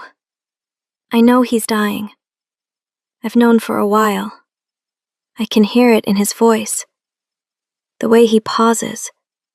The way he gets tired halfway through sentences. She's quiet for a moment. He said you were a good man. That you'd keep us safe. That I chose the right person to trust. did you choose me? Or did your grandfather position you with me? Both. He positioned me. I chose to stay. There's a difference. Is there? Yes. Because I could have left after that first phone call. I could have told Mom we needed to run. But I didn't. Because I knew you were different than them. How did you know? Because you asked me what I thought. No one ever asks me what I think. They just tell me what to do or assume I don't understand. But you asked. Daehyun closes his eyes. Zara, when this is over. When this is over, Mom and I are going to disappear for a while. Somewhere you won't know. Somewhere no one knows. Until it's safe. I can protect you. You are protecting us. By letting us go. By not trying to keep us close where people can find us. Her voice is certain. Final. But before we go, I need to tell you something. Something grandfather made me promise to tell you. What? The 3 people in your conference room? They're not the only ones. There's a 4th person. Someone higher up. Someone you trust more than anyone. Daehyun's blood runs cold. Who? I don't know their name. Grandfather didn't know either. But he knows they exist. Someone who's been reporting everything for years. Someone so deep you've never suspected them. How do I find them? After midnight, when the information drops, watch who runs first. Watch who disappears before anyone knows to disappear. That's your 4th traitor. Zahra, I have to go. Ji-won says it's time to move again. Just in case. But Mr. Kang? Yes? Thank you. For everything. For being the person grandfather thought you were. For keeping your promise. What promise? The one you made when you didn't kill those 3 people. The promise that you're different. That you choose people over power. The line goes dead. Daehyun stands in his office alone. In 61 minutes, everything changes. In 61 minutes, the network burns. In 61 minutes, he finds out who the 4th traitor is. He pulls out his phone, texts everyone in his inner circle. Emergency meeting, my office, now. No exceptions. If there's a 4th traitor, they're about to reveal themselves. Because whoever doesn't show up is the person who already knows to run. The clock on Daehyun's wall reads 11:43 p.m. 17 minutes until midnight. His inner circle files into the office one by one. 10 people. The ones who know everything. The ones who have access to every account, every operation, every secret. Ji-won isn't here. He's with Zara, keeping her safe. But everyone else comes. Everyone except... Daehyun's phone buzzes. Message from Marcus Washington, his oldest friend. Can't make it. Family emergency. We'll call tomorrow. Daehyun stares at the message. Marcus. His business partner. The man who stood beside him when he built this empire. The one person he trusted without question. The 4th traitor. His hand tightens around the phone. Everyone's here except Marcus, Someone says from the conference table. I know, Daehyun says quietly. He walks into the room. 10 faces look at him, waiting, confused about why they've been summoned at midnight. Something is about to happen, Daehyun says. Something that will change everything we've built. He checks his watch. 14 minutes. Evidence of crimes committed by Wei Huang and Chen Bo will be released to law enforcement in 4 countries. Shocked silence. What evidence? Someone asks. Everything. 30 years of transactions. Names, bank accounts, proof of trafficking, murder, corruption. All of it. How is that possible? Because the original broker, Li Wei, has been alive this entire time, collecting it all. And tonight, he releases it. One of the district heads stands. If that information drops, it'll destroy half the organizations in Asia, including partnerships we depend on. I know. So what do we do? Daehyun looks around the room. We survive. We distance ourselves from anyone named in those files. We cooperate with investigations. We prove we're not part of what's about to be exposed. And Marcus? Someone asks carefully. He should be here for this. Marcus is already gone. He knows this was coming. He's been reporting to Wei Huang for years. That's why he's not here. The room erupts. Questions, denials, shock. Daehyun lets it happen for 30 seconds, then raises his hand. Silence falls. I have proof.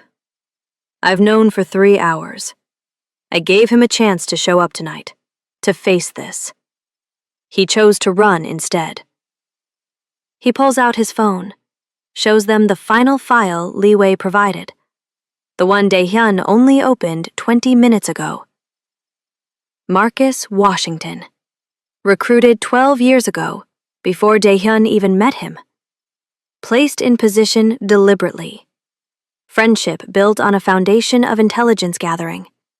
Every decision, every expansion, every move, all of it reported. No, someone breathes. Marcus was there from the beginning. Marcus was there because Wei Huang put him there. He's been the most valuable asset they had, the one person I never suspected. Daehyun's voice is cold, empty. And now he's gone. Probably on a plane to Beijing, running to Wei before the information drops and he becomes worthless. The clock reads 11:51, 9 minutes. Someone's phone buzzes, then another, then all of them. It's starting early, Daehyun says. The first wave. Li Wei must have sent preliminary information to create chaos before the main drop. He watches his people check their phones, watch their faces go pale as they see what's being released. Names they know, organizations they've worked with, proof of crimes they'd only suspected. Boss, someone says quietly.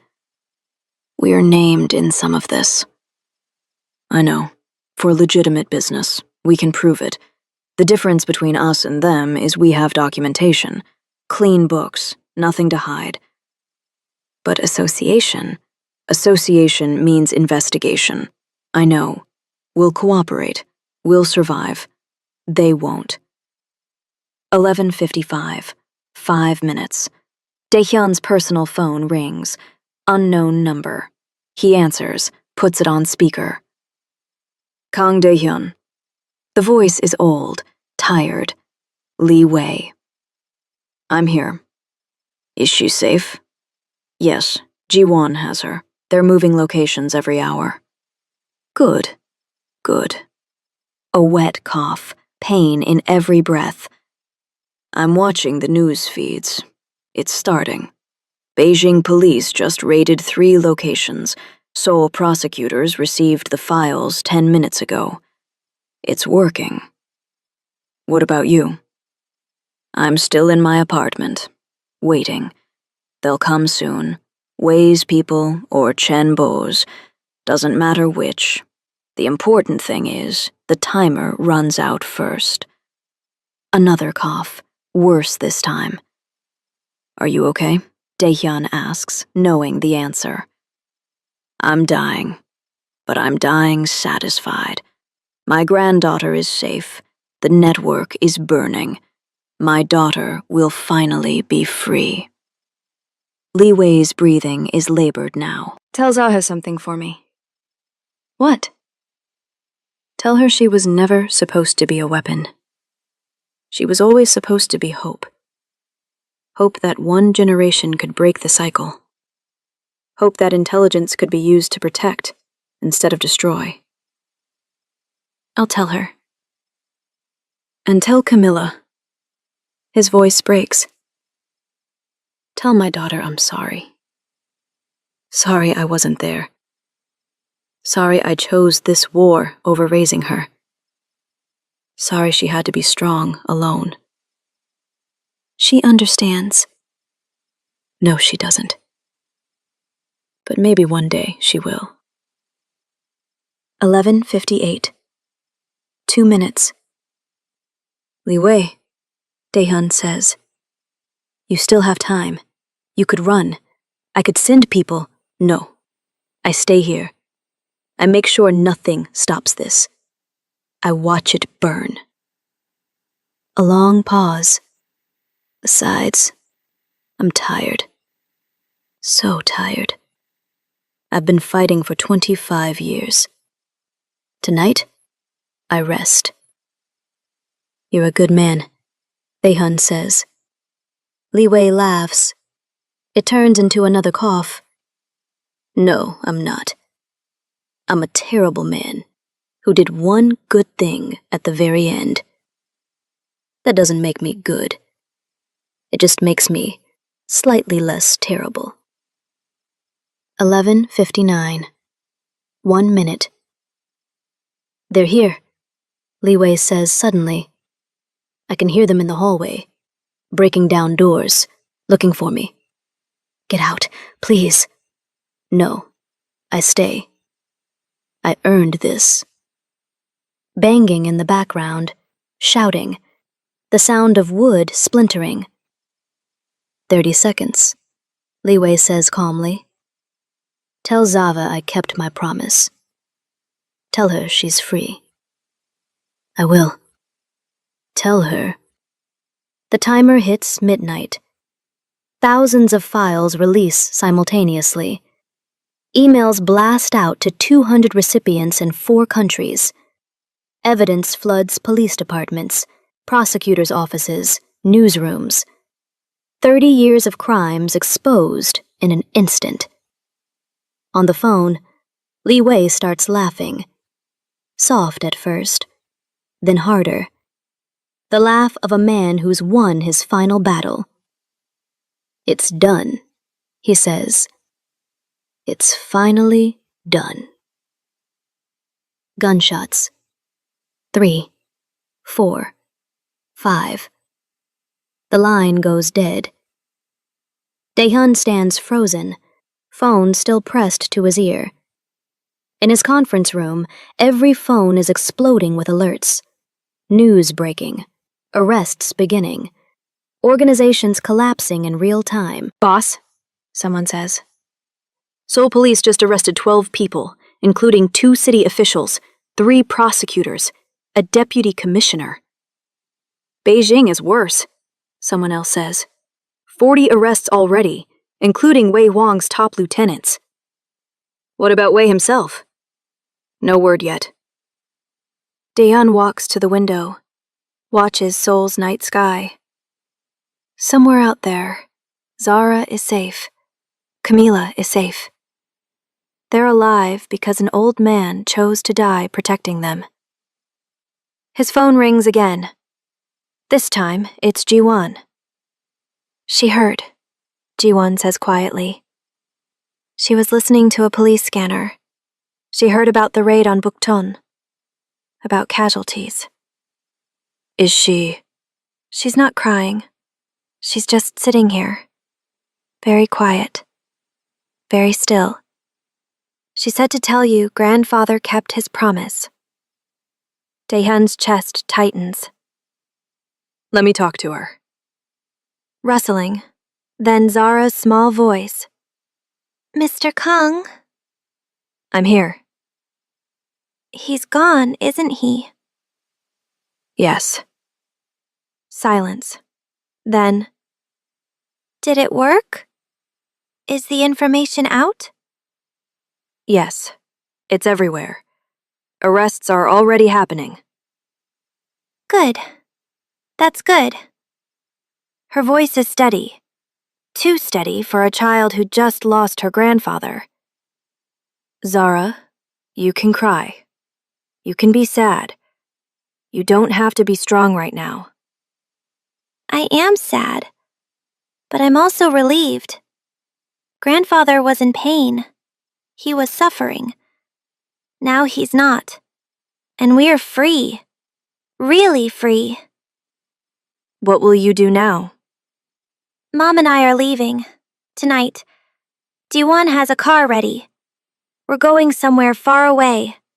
Somewhere quiet. Somewhere we can just be normal. For how long? I don't know. 3 months? 6 months? Until it's safe. Until no one's looking for us anymore. And then? And then maybe I come back. Maybe I finish school. Maybe I become something other than a translator for criminals. She pauses. But probably I'll always be a little bit broken. A little bit too aware. A little bit too good at seeing patterns in chaos. That's not broken, Daehyun says. That's surviving. Maybe. Or maybe they're the same thing. Voices in the background. Ji-won saying it's time to move. I have to go, Zara says. But before I do, I need to tell you something. What? The fourth person. The traitor you're looking for. It's not just Marcus. Daehyun goes still. What do you mean? There's a fifth person, too. Someone even deeper. Someone who's been there longer than Marcus. Someone who's been reporting since before you even took power. Who? I don't know their name. But grandfather's files have clues.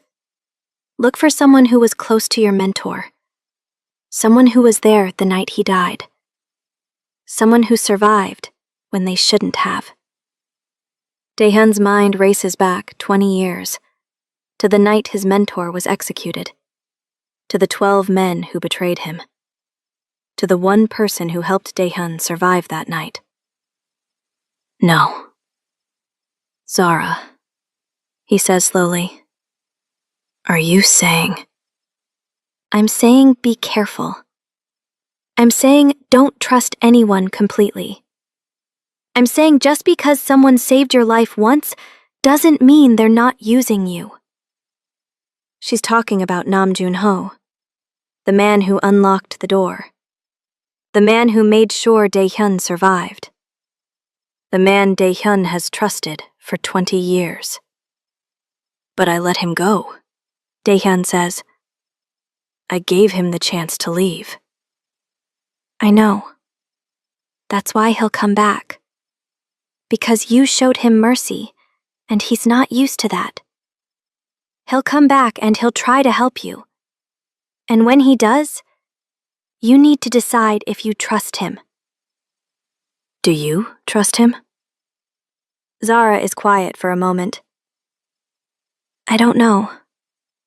I never heard him on any of the phone calls. Never saw evidence of him in grandfather's files. Either he's the best spy in the world, or he's actually telling the truth about being trapped. So what do I do? You watch. You wait.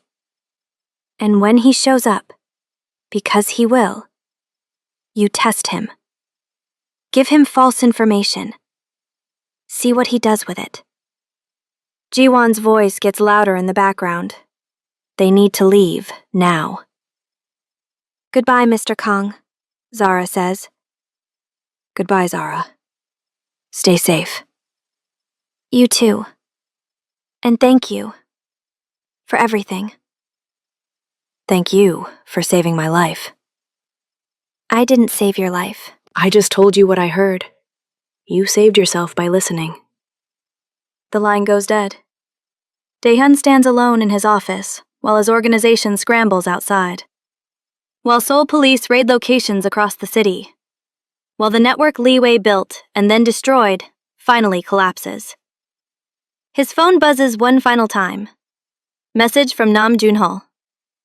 I know what happened tonight. I know what you did. I'm coming in. I have information you need. Daehyun stares at the message. Then, he makes a decision. He texts back. Come to my office. Alone. We talk.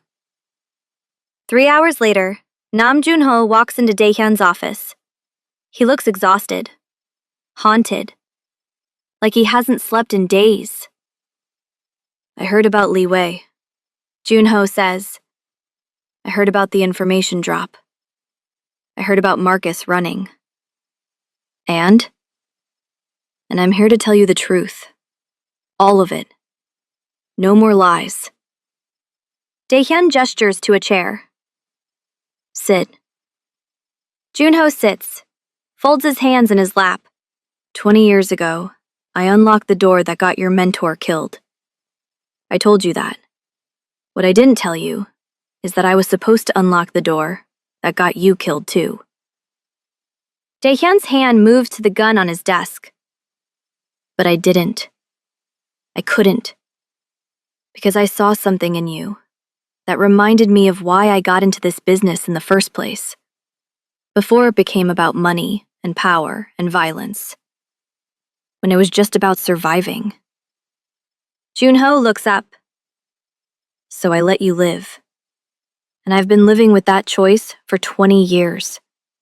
Wondering if I made the right call. Wondering if you'd become another Wei Huang or Chen Bo. And you didn't. You're not like them. You're different. That 8-year-old saw it. Lee Wei saw it. Now I see it. So what do you want? I want to help you clean up the mess. I want to help you remove everyone who's been working for Wei. I know all of them. Every name, every face. I've been documenting them for years. He pulls out a USB drive, sets it on the desk. This is my insurance. My way out. Everyone who's compromised, everyone who needs to be removed. I give you this, and you let me disappear. Daehyun picks up the drive. Why should I trust this? Why should I trust you? Because if I wanted to hurt you, I've had 20 years to do it. Because if I was still working for Wei, I'd be in Beijing right now, not sitting in your office. Or you're the 5th person. The deepest spy. The one even Lee Wei couldn't find. Junho smiles sadly. Maybe I am. Maybe I'm not. You'll never know for sure.